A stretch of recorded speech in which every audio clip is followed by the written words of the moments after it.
Well, it is time now for the Community Insider, our weekly partnership with the Los Angeles Sentinel, and Bakewell Media Executive Vice President Brandy Bakewell is joining us this morning. Always good to have you. You're working on a lot of stories, but let's start with that local nonprofit that's really helping, with bridging the gap for families for private schools. Yeah, it's amazing. It's called Private School Access.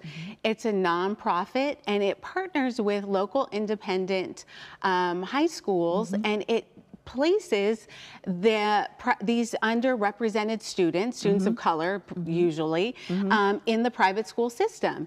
And so this woman, Colette Bauer-Zind, pretty amazing. She is motivated because she says, I had an excellent education. And so I want students to have those same resources.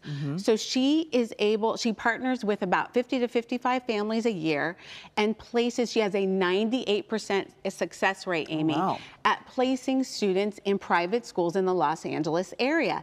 And the best part, Amy, you're gonna say, Brandy, why didn't you tell me this before? It's free.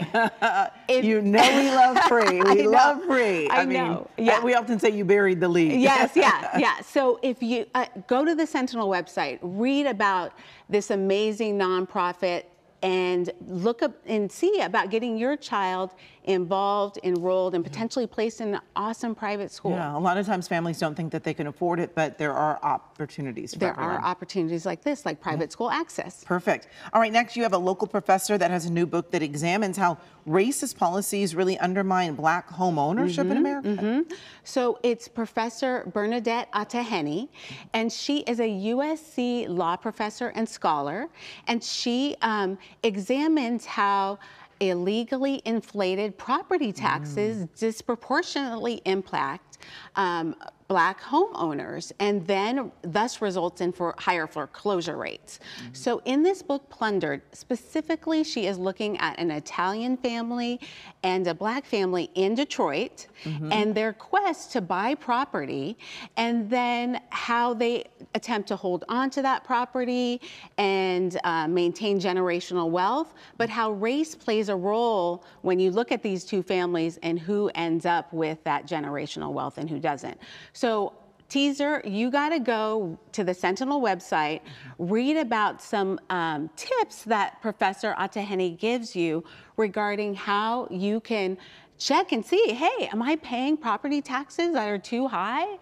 So she has some really great tips, but you got to go to the Sentinel website to read about it. Okay, finally, you have a mobile market that really features Black chefs, Black farmers, and Black business owners? Yes, Prosperity Market.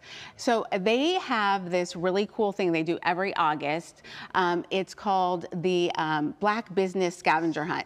People go around to like 120 Black businesses throughout Los Angeles. So they just closed out that event on August 31st. They had a pop-up at the California African American Museum. There were over 50 vendors there, packed crowd. But just a reminder, Prosperity Market is a local farmers market that's connecting people with the Black businesses, Black chefs, Black farmers. So go to the Prosperity Market website so you can see about some upcoming events. Perfect. All right, Brandy, thanks so much. Thanks, we appreciate all the information. And for more on these stories and so much more, check out this week's edition of the Los Angeles Sentinel. Scan that QR code on your screen for all of the details. You can also sign up for a free electronic copy of their weekly newspaper.